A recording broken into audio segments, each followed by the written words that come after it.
Good morning friends. આજે elite English medium સ્કૂલમાં parents PTM છે, જેમાં પેરેન્ટ્સ છે એ પોતાના છોકરાઓ માટે ટાઈમ કાઢીને આવ્યા છે. તો આજે આપણે પેરેન્ટ્સનો રિવ્યૂ લેશું. મેમ, શું નામ છે તમારું? તસ્તીમ લાકડાવાલા. ઓકે, તમારા છોકરાઓ કે છોકરીઓ કોણ ભણે છે અહીંયા? મારી 2 દીકરી છે, એક 4th માં છે અને મોટી દીકરી 8th સ્ટાન્ડર્ડમાં છે.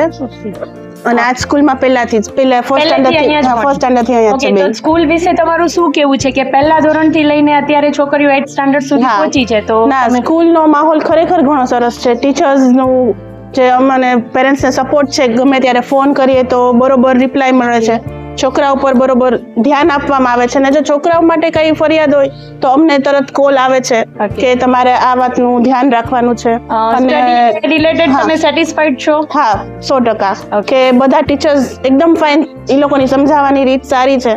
અને જો ન આવડતું હોય તો સાચવીને સરખી રીતે છોકરાઓને કહી છે, ખીજાઈને એને એવી રીતે નથી કહેતા કે એ લોકો નો ઇન્ટરેસ્ટ જાતો રહે.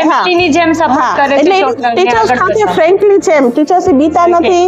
અને સ્કૂલમાં આવું ગમે છે, કોઈ દેવું નથી થતું કે અમારે સ્કૂલ નથી જાવું. એમ સ્કૂલમાં જ રેડી જ હોય છે. ભલે રજા હોય તો છોકરાઓને આવું ગમે છે. હોમવર્ક કરવાનું કે એવું કઈ લોકોને ટેન્શન નથી હોતું કે અમારે બાકી છે તો સ્કૂલમાંથી અમારે કઈ ખીજાશે. એટલે એમ ના, ઘર જેવો જ માહોલ છે. અને સ્કૂલમાંથી જે છોકરાઓને મળવું જોઈએ એ બધું બરોબર, સ્કૂલમાંથી એજ્યુકેશન અને જે કાંઈ વધારે જરૂરી હોય સ્પોર્ટ્સની એક્ટિવિટી બધું બરોબર થાય છે. ઓકે, જોયું ફ્રેન્ડ્સ, તો પેરેન્ટ્સના રિવ્યુ ઉપરથી તમને પણ એવું જ લાગે છે કે એલિટમાં અમારે છોકરાઓને મૂકવા જોઈએ. તો વિઝિટ અવર સ્કૂલ.